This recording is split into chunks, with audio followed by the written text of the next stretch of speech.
Advocate Mohammad আকরাম হোসেন মৃধা। দুঃখিত ভাই, কোন গুরুত্বপূর্ণ কারণে আমাদের অত্যন্ত শ্রদ্ধেয় অত্যন্ত গুরুত্বপূর্ণ ব্যক্তিত্ব মোহাম্মদ আশরাফুল আলম ফকির লিঙ্কন বক্তব্য নিয়ে আসছেন। জনাব মোহাম্মদ আশরাফুল আলম ফকির লিঙ্কন।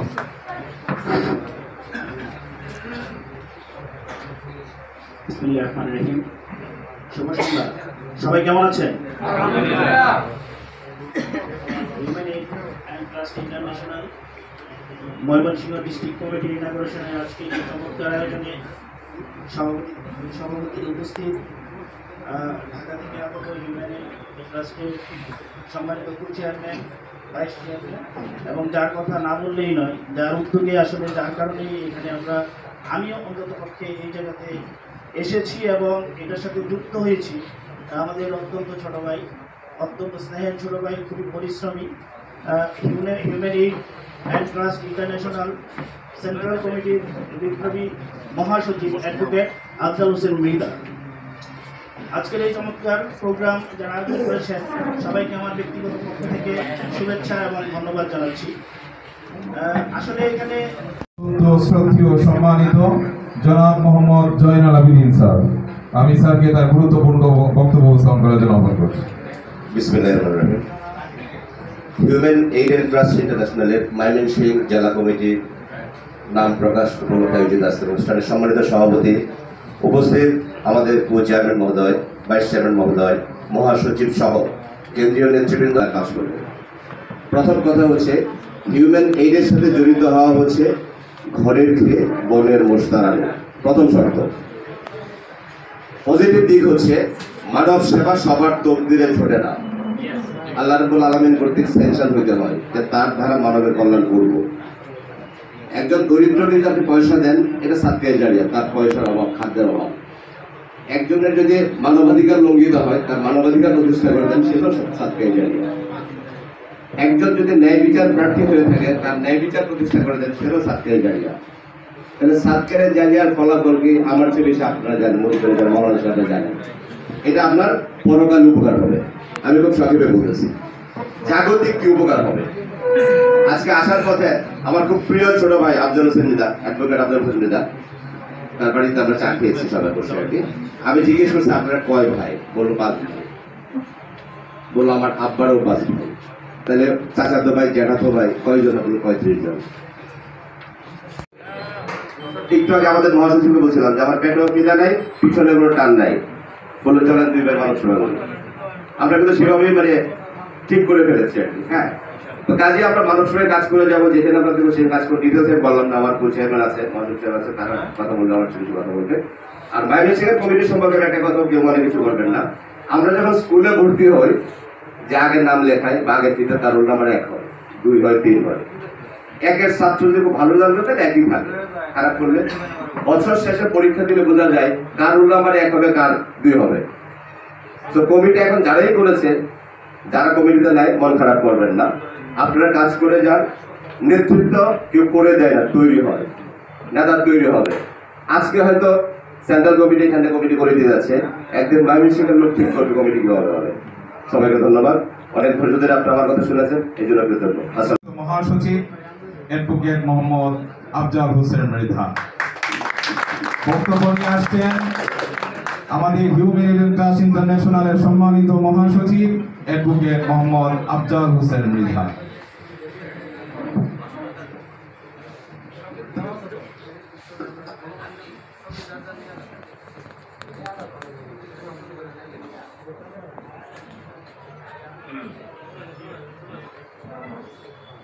বিসমিল্লাহির রহমানির রহিম।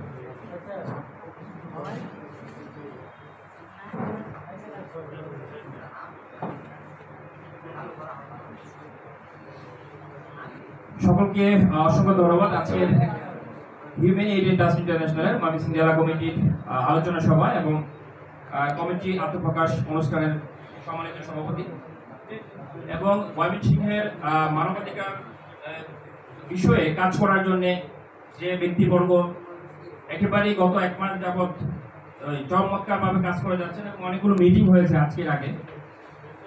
এবং আমি যে বিষয়টা দেখেছি চমৎকারভাবে হিউম্যানিটি ট্রাস্ট ইন্টারন্যাশনালের সম্পর্কে বলেছেন। মানবতা, মানবাধিকার, মানুষের অধিকার, তারপরে ধর্মীয় সহ আনুষঙ্গিক যে অধিকারগুলো রয়েছে এগুলো ডিসক্লোজ করেছেন। আমি অন্তঃস্থল থেকে ধন্যবাদ জ্ঞাপন করছি। আমি ফার্স্ট টাইম বিশেষ করে মানবাধিকার এমনিতে পলিটিক্যাল বক্তব্য শুনেছি, পলিটিক্যাল অনেক বক্তব্য সাক্ষী, কিন্তু মানবাধিকার বিষয়ে ফার্স্ট অনেক চমৎকার আসলে। আর আমাদের জয়নাল আবেদিন স্যারের ব্যাপারে বলি, উনি বাংলাদেশের চিত্র পরিচালক, বাংলাদেশ চিত্র পরিচালক, এবং আপনারা জানেন যে বাংলাদেশে অনেক বিখ্যাত অনেকগুলো সিনেমা উনি নির্মাণ করেছেন। আমাদের প্রয়াত যে চিত্রনায়ক মান্না, সবাই জানি মান্না সম্বন্ধে, সালমান শাহ সম্বন্ধে কয়েকটা ব্যক্তি ভালো, বিশেষ করে ফিল্মে ভালো নেতৃত্ব দিয়েছেন। এই মান্নার ধরেন উত্থানের পিছনে অনেক অবদান ওনার রয়েছে। উনি বড় কারিগর শিল্পী, উনি চমৎকার মানবাধিকার বিষয়টা বলেছেন। এবং আজকের যে প্রধান অতিথি যিনি, যার বক্তব্য আমরা মূলত শুনবো, এবং হিউম্যানিটি সম্বন্ধে, হিউম্যানিটির অভিজ্ঞতা সম্বন্ধে, আন্তর্জাতিক অবস্থার সম্বন্ধে আমরা অন্ততপক্ষে বিষয় বিস্তারিত জানতে পারবো। আমাদের সম্মানিত কো চেয়ারম্যান এনায়েতুল্লাহ শিপুল স্যার, উনি হচ্ছে অভিনয় শিল্পী এবং বাংলাদেশের অভিনয় শিল্পী সংঘের বর্তমান রানিং কমিটি, মানে আপনার গত 17 বছরের পরে যে নির্বাচিত কমিটি হয়েছে, 17 বছর কোনো ইলেকশন ছিল না। দর্শনীয় স্মরণীয় বিষয় বলি, সেটা হচ্ছে যে আমাদের কেন্দ্রীয় অফিস মতিঝিলে, অনেকেই কোশ্চেন করবে যে কেন্দ্রীয় অফিস কার্যালয় কোথায় গঠিত হয়। মতিঝিল একেবারে শাপলা চত্বর সি গেট, আমরা শাপলা চত্বরের পাশে মেট্রো রেল স্টেশনে আপনি দেখবেন দেশি বিদেশি অনেক পর্যবেক্ষক থাকবে সুষ্ঠু নির্বাচন অনুষ্ঠানের জন্য। আমরা মানবাধিকার সংগঠন হিসাবে, মানবিক মানুষ হিসাবে আশাবাদ রাখি সুষ্ঠু ইলেকশন সম্পন্ন হবে।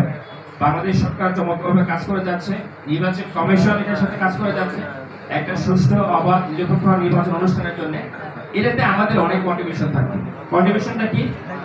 সেটা হচ্ছে আমাদের যার যার এলাকা, আজকে ময়মনসিংহে প্রায় ধরেন 13টা থানা, 11টা উপজেলার 11টা আসন আমাদের। আমার যেটা ভালুকা 11, পাশাপাশি আমাদের ময়মনসিংহে গরিবল রিপন আছে, রিপনের 3, আমাদের লিঙ্কন ব্যাল হলো ময়মনসিংহ 7, এরকম সদর আমরা যেখানে আছি ময়মনসিংহ 4। তো প্রত্যেকটা অঞ্চলে আমরা যারা যারা প্রতিনিধি আছে, আমরা চেষ্টা করবো একজন করে সিলেক্টেড, একজন করে, এটা আপনারা সিলেক্ট করে দিবেন। আপনারা রিকোয়েস্টেশন দিয়ে প্রেসিডেন্ট সেক্রেটারি যেভাবে দিবেন, আমরা ওইভাবে ইলেকশন প্রবলেম, অথবা আপনি হাসপাতালে চিকিৎসা নিতে যান, সেটা দেখবেন যে আপনার যেটা দেওয়া দরকার সেটা দিচ্ছে না, নয়েসে বুঝাবে। আপনি একটা সরকারি অফিসে যান, তথ্য আপনাকে দিবে না, মনে করবে যে কোথেকে আসলে দিলে কি না দিলে কি। নো, আপনি আজকের পর থেকে এই যে ম্যান হিসাবে আপনার প্রথম এটা হবে যে নিজের অধিকারটা আদায়ের জন্য, এটা আবার ধমক দিয়ে না, না আমার একটা অধিকার দেয় আপনি দেওয়া না, এটা করা যাবে না। আপনার কাজটা হবে সর্বপ্রথম আজকে বাসায় যাবেন, কমিটি পাওয়ার পরে বাসায় গিয়ে বাবা মা যাদের আছে, বাবা মার সাথে বসে যে বাবা মায়ের অধিকারটা আগে ঠিক আছে কিনা, কারণ আপনার জন্ম হয়েছে বাবা মার কাছ থেকে, শুরুটা বাবা মা যদি থাকে, তার আগে যদি দাদা দাদি থাকে, নানা নানি থাকে, ওখান থেকে শুরু করবেন। নানা এবং দাদা অসুস্থ আছে কিনা, অসুস্থ থাকলে মেডিসিনগুলো প্রোভাইড করা, টাইম টু টাইম খাচ্ছে কিনা, এটা আপনি আজকের পর থেকে অন্তত কথা জেলা কমিটি যারা আছেন, একটা ব্যক্তির খুব দুঃখ ছিল, খুব প্রচন্ড দুঃখ যে কি অবস্থা, আমার বন্ধু বান্ধব 11,000 টাকার জুতা পরে হাসপাপি, আমি তো 11,000 কেন 1100 টাকার জুতা মনে হয় না, 20,000 টাকা, খুব দুঃখ। তো দুঃখ করতে করতে সে বাসা থেকে বের হলো, জীবনটা কি মিথ্যা, কোনো কাজে লাগলো না, কিছু করতে পারলাম না, হতাশ। বের হওয়ার পরে দেখলো একটা লোকের 2টা পাই নাই ভিক্ষা করতেছে। তো বল আল্লাহ তওবা, আমি আসলে আমাকে মাফ করো, তুমি অসম্ভব লেভেলের, তুমি মানে চরম লেভেলের দয়াবান এবং অসম্ভব লেভেলের ভালোবাসা আমাকে দিয়েছ, বিদায় আমি 2টা পা নিয়ে পৃথিবীতে